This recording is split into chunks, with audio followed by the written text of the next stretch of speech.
What are the most pressing offseason questions facing the four teams from the AFC North, from the Baltimore Ravens to Steelers? It's time to break it down here as we have a series of offseason outlooks on Locked On Fantasy Football. You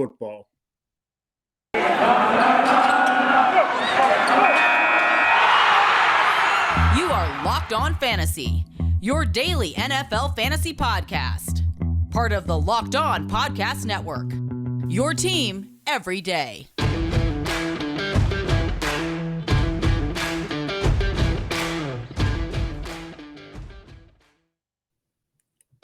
Greetings, everyone, to another edition of the Locked On Fantasy Football Podcast. As usual, I'm your host, Vinnie Iyer, and when I'm not doing this, I'm writing about NFL and fantasy football for sporting news. Today, we're going to break down another division for you, the biggest offseason questions. We've been going around the league. We've just been a little bit of breaking news as we've gone. We talked about the AFC West, what the Broncos are going to do at quarterback. Then not long after that, we found out Russell Wilson is the answer for the Broncos at quarterback. Of course, we did a show about the AFC South, wondering what the Colts would do at quarterback. We were confident that it was not going to be Carson. Got confirmation here. So the Washington Commanders have their team's quarterback here in 2022.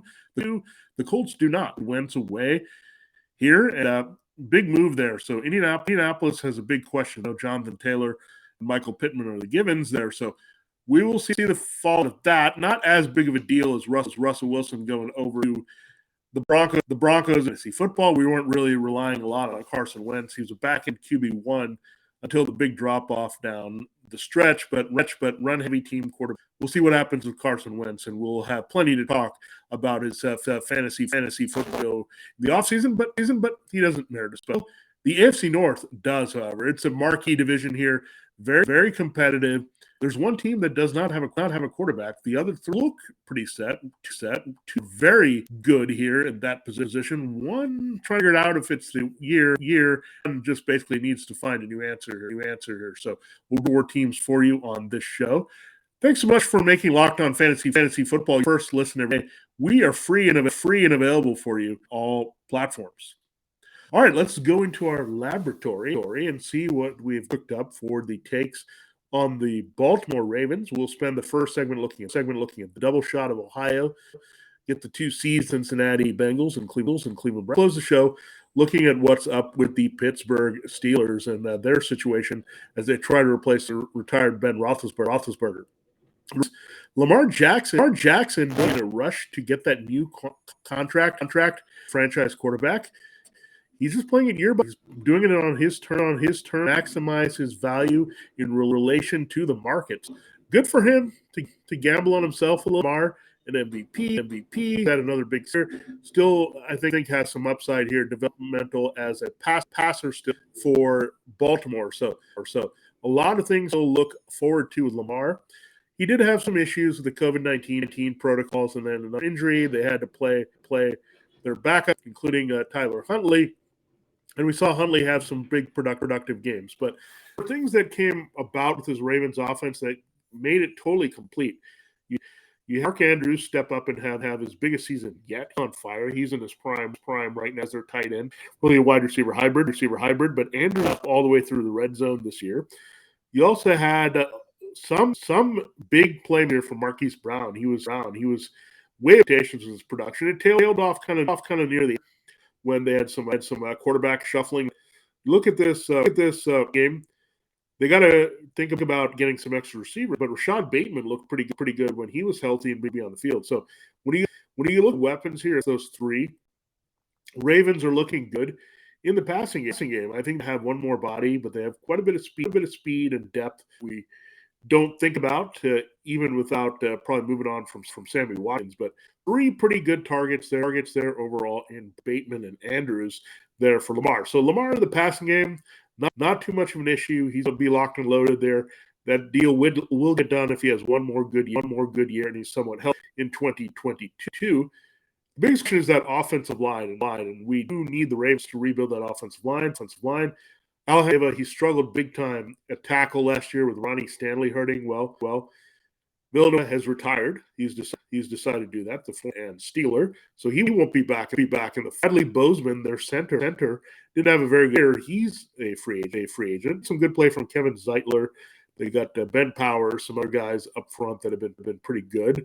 But having Stanley back will be big. Maybe putting in with him there. Patrick McCarry had a pretty good year, but really struggled on the left side. So we'll see. They might want to move that contract, but I could still see them adding a little bit of punch there, and maybe moving Stanley to the right side or whoever they put him on. I think they could also address center here with Bozeman maybe disappearing. And Tyler Linderbaum is the guy that I have going to them in the first round here, Iowa, which is significant because he's been working with Marshall Yanda, potential Hallmer there that retired at right guard a few years ago, product. So a little bit of connection there with the Ravens. So offensive line's a question mark here. The game should not be a question mark either. I like the upside of J.K. Dobbs Edwards. They didn't get a chance to be the 1-2 punch this. They tried to work in Le'Veon, ultimately settled on Devonta Freeman and Latavius Murray. And given how productive they were in stretches here, and these are limited backs, they got off draft journeymen who've had good careers. That bodes well for Dobbins and Edwards here in 20s. Edwards, in a standard league, he looks like an RB2. J.K. Dobbins has the potential of being an RB1 in a PPR league. They wanted involvement more in the passing game from his rookie year. So really looking at the Ravens, they don't have a lot of question marks. The really biggest offseason question for them is getting a lot of bodies healthy, so running backs, upgrading their offensive line, having the receivers go from wire to wire, and also Lamar Jackson dealing with any illness or any other issues there that would keep him off the field here. So the Ravens are in pretty good shape here. They still have Greg Roman, offense coordinator, so fee here for Jack Roman's MVP season. So looking really good here for Baltimore. This is a team that is going to go up. Some people have them looking at it, and they could add a little bit more help here. It wouldn't hurt to get some depth and some playmaking ability here, but I really think they found a good one, which was key last year in the first round. Keep in mind, they also used the first rounder on Hollywood Brown. They've got some good investments there. Get that line fixed, help protection, help the run blocking, and the Ravens have some tapped upside that could really what they did a couple of years ago with Jackson lining it up as an MVP. All right, we'll talk about the Bengals and Browns. They have different type of question marks going into 2022. Those will be the next teams we tackle in our AFC North offseason in our next segment. I do have to tell you before we dive into episode of Locked On Fantasy Football is brought to you by BetOnline. It's that time of the year again as college ball tournament is finally upon. So we got the tournaments, but the madness will begin once we get the brackets out on. From all the latest odds, contests, and player props, .net is the number one sports for all your sports betting needs and info. BetOnline remains the best spot for all your sports scores and news this season. It doesn't matter what season it is. It's not football season now, but basketball is in full. And it's not just basketball. BetOnline is your continued source for all your sporting wage needs, including live betting and your favorite Vegas games. Head to the website today, mobile device, to learn more about the trends and action only at betonline.net. BetOnline, where the games start. All right, we're talking about the AFC champion and 56 runner-up Bengals here. First, I have to program a reminder here on the network. Thanks for making Locked On Fantasy Football your first listen every day. Making sure you're following Locked On NFL, Locked On Experts, the biggest stories around NFL every Monday through Friday, less than 30 minutes. It's free and available wherever you get podcasts. All right, let's dive right into the Bengals. A good season for sure. Joe Burrow emerged as a QB1. Jamar Chase lit it up as a rookie, as a wide receiver. I don't think those things are going to change too much with this continuity with Zach Taylor and Callahan in this offense. So good-looking offense for sure. Burrow in the middle of it all, having been a big year together. I think they'll keep building on that in 2022. Tyler Boyd was a little bit done. That's because Chase had such a big part of the offense as a number one. He also worked in the slimes as well. So I think Tyler Boyd, it just fell the way we thought. The wide receiver for Chase, it was a wide receiver 1-2 border for T. Higgins and wide receiver 3. That's how you'd expect it to go here when you have 3 weapons of that ilk. Joe Mixon, another great season, best of his career, I think. Just catching passes as well as running hard and staying healthy here. Not a lot of question marks there. We know where we're going with the Bengals. Get that offensive line fixed. Joe Burrow was still the sacked quarterback more than any other quarterback in the league in 2020. It caught up to them in the Super Bowl when Aaron Donald and Von Miller inside wreak complete havoc on that offensive line. So they had Jonah Williams on the right or left. They did have Riley Reef, but he went down on the right side. So they need a right tackle, maybe flip Williams as well. Maybe look at a left tackle. That's going to be the priority. They're going to have to wait it out here, however, because they picked 31st overall to start draft. So maybe they can find a value there second round to help that offensive line. But there are a couple pieces they try to change here in 22. That's the miss so-called of this offense right now. I mean, they're fine at running back. They're good at tight end here. They're very good at wide receivers. All Bengals, can they get that blocking? Pretty good. Their run blocking is actually very good from them. It's all about, can they get that protection and keep upright so you can really put up the big numbers? Because we know Joe Burrow is putting up the numbers by extending plays, using his legs, getting quickly, but he can put up some massive numbers. I'm talking like 5,000 passing yards. That type of production here, this offense could blow through 30 points a game too if things broke the right way. So get that offensive line short up for the Bengals, and good things will follow. Better things will follow. This offense, very dangerous, multiple versatile already with Burrow at the helm, with Zach Taylor and Callahan. So let's take it into by protecting this franchise quarterback and long who can fire for some big games and numbers consistently. So Joe Burrow, short of the guys that run like the Patrick Mahomes, had a little bit of running there. He's right behind them, I think, as a QB1, upper half QB1 going forward. And again, those things will fall in line. Chase and Higgins, wide receiver 1 for sure for Chase. Higgins will be in that range well with the production and volume as he went over 1,000 yards last year. So really like these 2 receivers locked in for Joe for many years, and Boyd missed there on the inside. Now, let's look at the Browns. Their biggest question mark is, do they trust Baker Mayfield? And really, the biggest thing now is they're going to have to run this receiving core. They did use a franchise tag on David Njoku. They do the tight end. They got to figure things out with Austin Hooper, Bryant. They also like there. But wide receiver-wise, Odell Beckham Jr. was released. We know he played Super Bowl champion Rams and helped beat the Bengals. So he got hurt coming up. He's not coming back to Cleveland.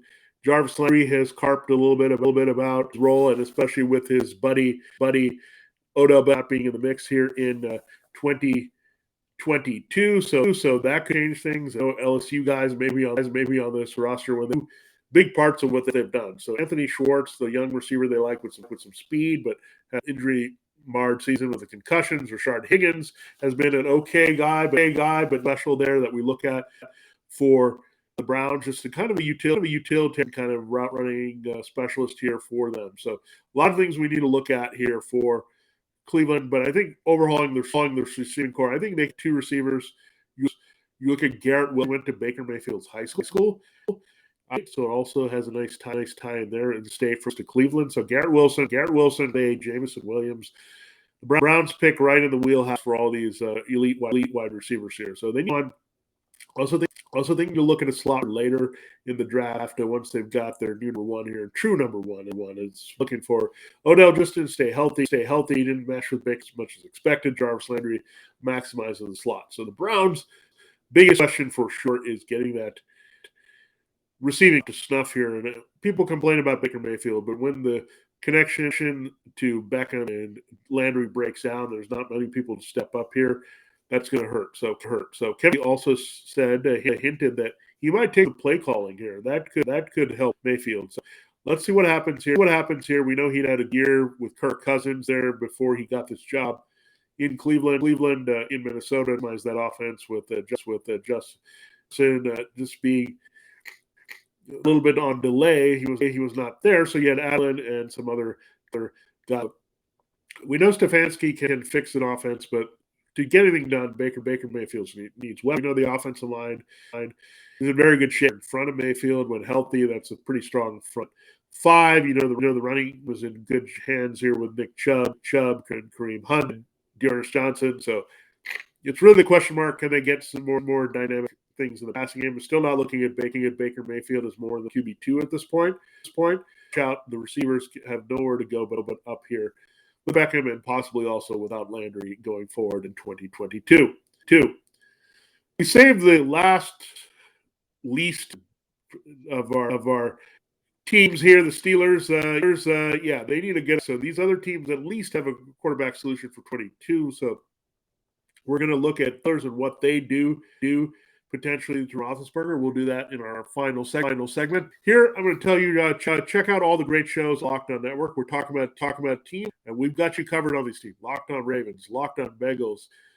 James Rapien does a great job there. He did it all the way to the Super Bowl. So you got really good storylines here, and Locked On Browns. So, and of course, Locked On Steelers. So we could prompt all the shows team by team here. We'd get it done for your team every day, five days a week throughout the season and the bulk important parts of the offseason. Out here, team by team podcast, fantasy, NFL, Locked On Now. We've got you covered with football all year round, 365, 24/7. Whenever you want us, we're free and available wherever you get your podcast. All right, let's close the show looking at the Pittsburgh Steelers. We're going to give them time here. So they're the least in terms of they're last but not least in terms of, we know that. So let's look at what the Steelers can get done here without Ben Roethlisberger. There's been talk of doing a bridge quarterback situation. The outgoing GM Kevin Colbert has talked about Mason Rudolph in the elevation. I'll have to wait to see what happens with him. But definitely a lot of question marks here with Steelers and what's going on. So they got to find a solution. Do they go to the draft here? Some things have settled around them. But the Broncos have a quarterback in Russell Wilson. The Commanders have a quarterback here in Carson Wentz. They do not have a first-round pick. So now you're looking at the biggest competition, the Seahawks there, picking at number 9 after that trade with the Broncos. You do have Panthers right before then who could make a move, but I think they'll probably go offensive line. The Saints were right down there right now. Steelers picking right ahead of them. So those are the main teams you worry about taking quarterback. So the Steelers could have their pick other than Malik Willis. He's probably going to go to the Seahawks. The Seahawks at 9, but Ryan Pickett, or Kenny Pickett, I say, of Pittsburgh. So his name is Kenny, and I on him for a while here, and playing in Pitt in their own backyard. He's got the moxie, pocket presence. They can look at another guy I really love is Desmond Ridder. And that's his first name, Desmond Ridder of Cincinnati. I don't get to Ryan Pickett quite a bit with Kenny, but Kenny is the guy. So they're save Kenny and potentially take him to the draft. Look at Ridder and threat ability, because they've not really had that type of quarterback in Pittsburgh. Maybe they're looking at a hybrid of Lamar Jackson and Joe Burrow, a good leader and a big plus, a guy that's athletic, plays. So they might want one of those.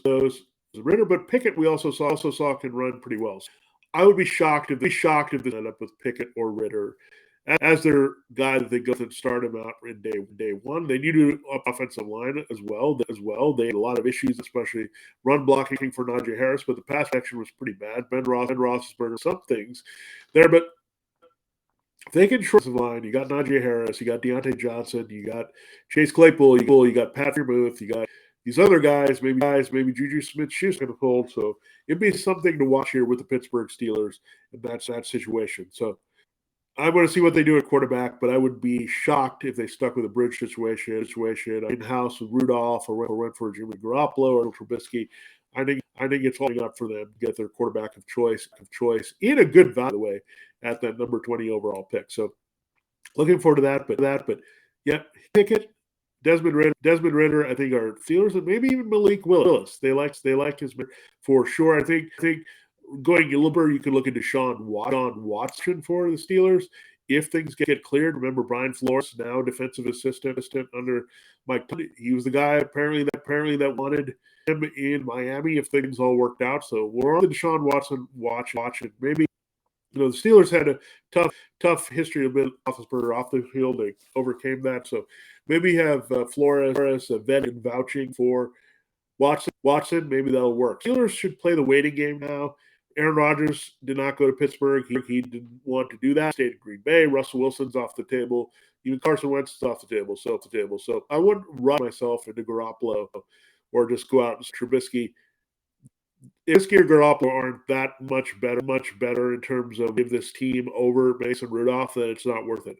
I think you need a young guy with upside. Have that contract there that's cheap. Build the rest of your team, strengthen it up, and really make a quarterback. Because I think the Bengals laid a good blue here. If you get a hit on quarterback, I know they were fortunate to get to Burrow at number 1 overall. It's going to give you a lot of possibilities there to really build the rest of your team. The Steelers are pretty strong in other areas. Their pass rush, their passing game has some potential. The run deep and run blocking need to be shored up here, but there's a lot of things about the Steelers to improve in 2022. So that's the thing, is it gives you a lot more flexibility, even if you're throwing away only $10 million risky or a little bit more on Garoppolo. You get that key deal, you're under that number, and you can really do a lot of things to really build out the rest of your Steelers. Have a lot of weaknesses, but let's also keep in mind that they are a playoff team. So that's something to watch there in 2022. But yeah, they're still a playoff team to look at, and they can be here in this season and really back in some offensive line upgrades there to really be very appealing in fantasy football. And we talked about it before, but whoever it is, if there's a rookie first rounder that ends up in Pittsburgh, he's going to have a chance for success right away. In this league with the offensive skill weapons and the presumed upgrading the offensive line. Don't forget about Pat with the tight end, a good security blanket for that rookie tight end. So if it's Kenny Pickett, I think he can fit really well. Ritter can give them another dimension. So I think Pickett has some value here as a QB at some point using these weapons. But Ritter, I think, would have a lot of appeal immediately because he gives you that running floor to work on the passing game. So, all right, fighting through allergies and fighting through all the breaking news, and we're watching for all these divisions. So we just got through the AFC North and the offseason outlook there. Thanks for making Locked On Fantasy Football your first lesson every day. Again, we will if there's nothing big, we'll wrap up. We'll look divisions tomorrow with a look at the AFC East. So a lot of question marks between the Bills and the Dolphins, the Patriots, and the Jets. We will need to talk about that division and the offseason outlook there. It'll be a good way to wrap up the week before we get into free agency. There'll be a lot of free agency next week. So we'll probably have a later Monday show once we have some moves happening in the league spring period starting there on March 14th. So keep that in mind. But we will close the wing, another big quarterback being dealt, with a look at the AFC and that outlook. Make sure you make your second lesson Locked On NFL Draft. Ryan Tracy and former NFL quarterback Eric Crocker bring the NFL Draft to life every day with inside analysis on college prospects and NFL front offices. No more than important than right now, heading into the 20th Draft with the combine done and pro days here for the month of March. It is free and available, just like Locked On Fantasy Football, wherever you get your podcast. For Locked On Fantasy Football, this has been Vinnie. Have a great day, and we'll see you hopefully wrapping up the week with a look at the AFC East.